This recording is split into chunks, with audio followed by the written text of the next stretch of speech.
Tinutulan agad ng Finance Department ang mungkahi ng liderato ng Kamara na alisin muna ang excise tax sa langis. Mahigit 13 pesos ang matatapyas sa litro ng diesel kung sakali ayon sa isang kongresista. Pero malaki naman daw ang mawawala sa bilyon-bilyong pisong panggastos ng gobyerno. Nakatutok si Bernadette Reyes. 200 lang sobra ko. O, bibigay pa ako para madagdagan yung kita kung Gusto pa raw sana maghabol ng kita ni Mang Nicasio, pero dahil sa big-time oil price hike na naman, na ikalabing isang sunod na sa diesel, gusto ko nang umuwi sa amin, ayaw ko naman masada. kahapon sinabi ng House Speaker na irerekomenda nila sa palasyo na pansamantalang alisin ang excise tax sa langis hanggang Disyembre, kung hanggang kailan posibleng magtuloy-tuloy ang taas presyo sa langis. Pero sabi ni Albay Representative Joey Salceda, nasa kanila sa Kongreso ang bola dahil sila ang dapat magpasa ng batas kaugnay nito. Totoo raw magmumura ang diesel ng mahigit 13 pesos at ang gas ng 17 pesos kada litro.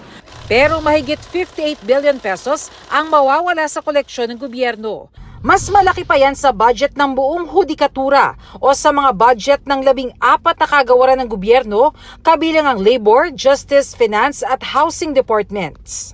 Kaya mas isinusulo ng ekonomistang si Salceda ang flexible mechanism sa excise tax. Sana flexible po ang excise tax. Pag lumampas po ng 80, unti-unting bababaan din. Pero pag bumaba ng 80, unti-unti din dadagdagan.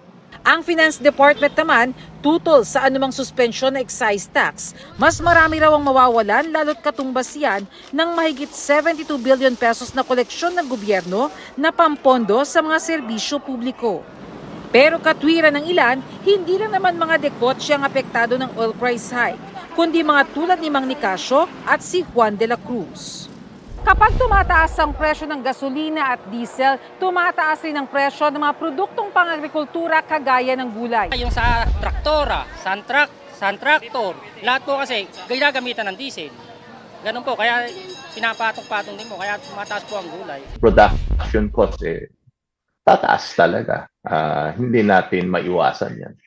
From pagtanim, patubig, harvest, ito is delivery sa. Ang tingin natin is mas mabuti yung fuel ang ibaba. Dahil din dyan, kaya pabor ang National Center for Commuter Safety and Protection na alisin ang excise tax.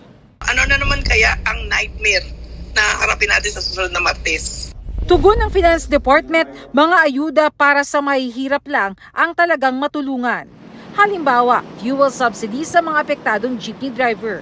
Pero kahit yan na matagal nang inanunsyo, hindi pa rin natatanggap ng ilan kaya may mga nagprotesta na. Yan, ayuda na yan. Puro lang pangako. Pag bumaharap kami, minsan nakipag-dialogue kami sa ni Barbie. Darating na raw, hanggang ngayon wala pa. Tuloy rin ang petisyon para sa 1 peso provisional fare increase na mga commuter naman ang tatamaan. Dahil meron pang mga nakaambang pagdaan sa mga dating na linggo para namang makapareha sa ating. Para sa GMA Integrated News, Bernadette Reyes, nakatutok 24 oras. Mga kapuso, kasama nyo kami 24 oras. Mag-subscribe sa GMA Integrated News sa YouTube. Sa mga kapuso abroad, bisitahin ang GMA Pinoy TV at www.gmanews.tv.